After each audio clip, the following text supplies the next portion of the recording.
Olá, meu irmão, olá, minha irmã, tudo bem com você? Nós estamos caminhando hoje para a última mensagem da série A Marca da Igreja. E hoje eu gostaria de conversar com você sobre a missão de sermos testemunhas. Eu e a Elô temos assistido aqui em casa uma série sobre famílias modernas.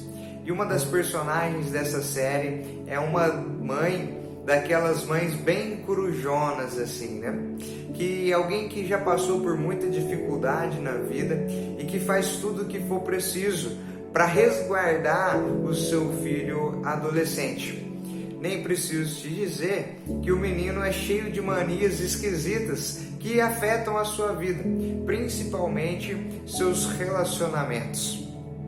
Pais superprotetores criam filhos que normalmente não conseguem lidar com o mundo hostil e, quando adultos, têm dificuldades para encarar as dificuldades, os problemas da vida. Nós sabemos que o mundo nem sempre é um lugar agradável. Percebemos isso, por exemplo, quando estamos numa fila de banco e começa a demorar mais um pouquinho ali, a fila está grande demais, nós perceberemos que o mundo não é tão agradável assim. Às vezes nós percebemos também nos meios das discussões familiares. Infelizmente, muitas das vezes nós vemos que o mundo não é um lugar agradável quando nós vemos as hierarquias sociais, quando nós vemos pessoas querendo dominar outras pessoas, e nós chegamos até mesmo nas tensões das grandes guerras. Não é de hoje que o mundo está dividido, que o mundo está polarizado. Isso também afeta a igreja. Parece que há uma divisão cada vez maior entre o cristão e a sociedade. Então, como cumprirmos a missão de sermos testemunhas em um mundo hostil? É sobre isso que eu queria conversar com você hoje, à luz do texto que está lá em Mateus capítulo 10, do versículo 16 até o versículo 23. Mateus 10, do 16 ao 20, melhor dizendo, diz assim: Eu os estou enviando como ovelhas entre lobos. Portanto, sejam astutos como as serpentes e sem malícia como as pombas. Tenham cuidado, pois os homens os entregaram aos tribunais e os açoitaram nas sinagogas deles. Por minha causa vocês serão levados à presença de governadores e reis, como testemunhas a eles e aos gentios. Mas, quando os prenderem, não se preocupem quanto ao que dizer ou como dizê-lo. Naquela hora lhes será dado o que dizer, pois não serão vocês que estarão falando, mas o Espírito do Pai de vocês falará por intermédio de vocês. Nós estamos no momento do discurso que Jesus fala sobre a testemunha, sobre como deve ser aqueles que estavam sendo enviados para serem testemunhas de Cristo. Jesus usa duas imagens no seu discurso para representar as suas testemunhas. A primeira é a ovelha, que está sendo enviada para o meio dos lobos. A segunda imagem é uma junção entre a serpente e a pomba. Todas essas figuras que são amplamente usadas na literatura bíblica. Com certeza você lembra de passagens como João 10, que vai falar sobre Jesus sendo o bom pastor, nós somos a sua ovelha, nós somos rebanho do seu pastoreio. Nós temos várias passagens na Bíblia que relatam e retratam a figura da ovelha, assim como a figura da pomba, do Espírito Santo, representando o Espírito Santo, a serpente. São figuras usadas em toda a Bíblia. Jesus envia aqui seus discípulos para anunciarem o reino de Deus e para tornarem-se testemunhas testemunhas dele. Isto é, um anúncio não apenas com palavras, mas a partir da vida, que o reino faça parte da vida dos discípulos para que eles se tornem testemunhas. A testemunha é então enviada por ele como ovelha, sabe que enfrentará oposições, porque está sendo enviada para o meio dos lobos, para o meio da adversidade, enfrentará oposições, mas é alguém que não tem necessidade alguma de ir para o confronto, porque está sendo protegida pelo bom pastor. A testemunha de Cristo é também astuta, assim como a serpente, que não se expõe, mas está sempre alerta aos perigos.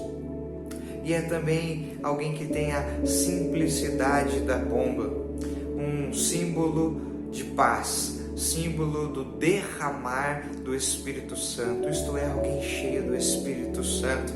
A testemunha de Cristo está sempre levando paz aonde vai, mesmo que isso custe caro, porque ela sabe que é protegida pelo bom pastor. Por que essas figuras aqui são necessárias? Porque Jesus usa essas figuras para representar a sua testemunha, porque ele sabia e estava alertando que o caminho era hostil.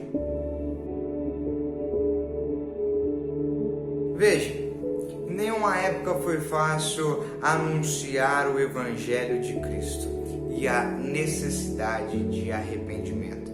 Jesus deixou claro para os seus discípulos que eles enfrentariam dificuldades e que elas não seriam leves.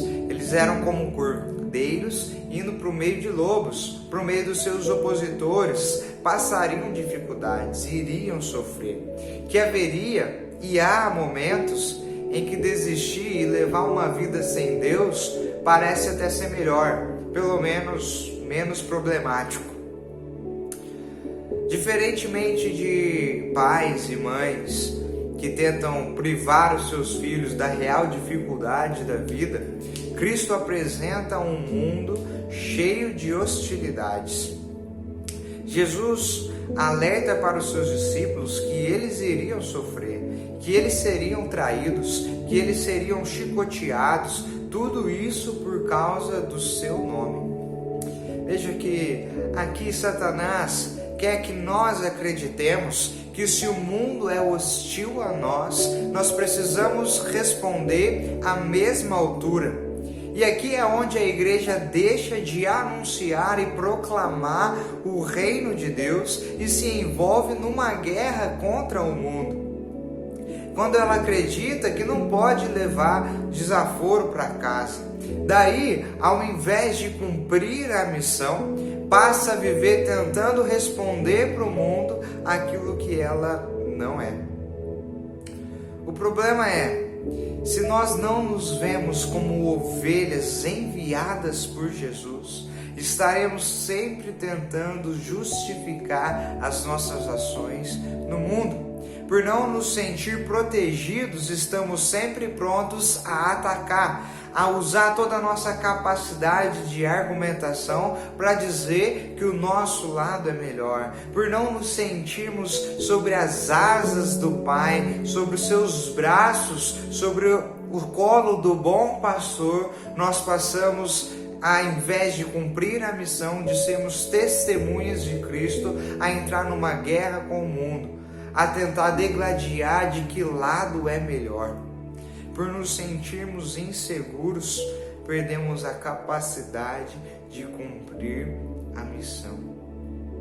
Por isso é necessário irmos até o fim, sofrer as consequências que for necessário. Jesus sentiu na pele toda a hostilidade do mundo. Jesus não sofreu qualquer dor. Ele foi humilhado, ele foi chicoteado, ele foi perfurado por pregos e espinhos. Apenas morrer por nós já seria algo grandioso, mas ele teve a pior morte de sua época e não houve dó. O que se ouvia ao redor das pessoas que estavam lá era: mate-o, seu mentiroso, esse impostor, mate-o. Jesus abandonou o trono, toda a sua glória, para ser exposto ao fracasso.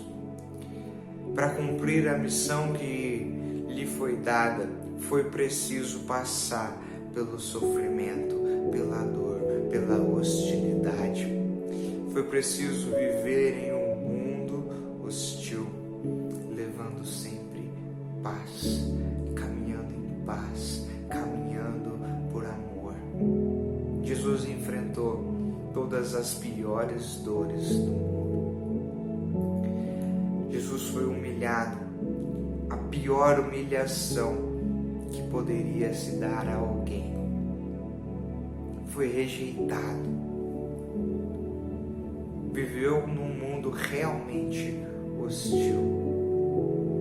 Mas durante toda a sua caminhada, o que ele levou foi paz e amor.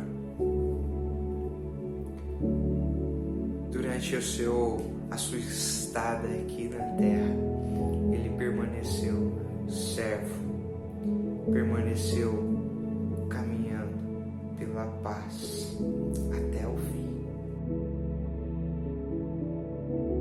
Para concluirmos, se Jesus foi capaz de suportar toda a hostilidade do mundo, posso ser testemunha e levar paz aonde eu for. Não porque somos fortes o suficientes, mas porque o bom pastor tem cuidado de nós. Não porque aguentamos firme na luta, mas porque a nossa fé tem preparado para nós uma morada mais do que gloriosa, mais do que podemos olhar com os olhos terrenos. Não porque nós estamos prontos para a guerra, mas para levarmos paz e amor por onde formos. Jesus é o bom pastor que está sempre presente. E estar presente não significa nos livrar das dores, mas nos dá capacidade para cumprirmos a missão. Jesus enfrentou a hostilidade do mundo, mas cumpriu a missão. Que Deus te abençoe, que Deus nos abençoe a cumprirmos a missão de sermos testemunhas no mundo em que vivemos. Deus abençoe.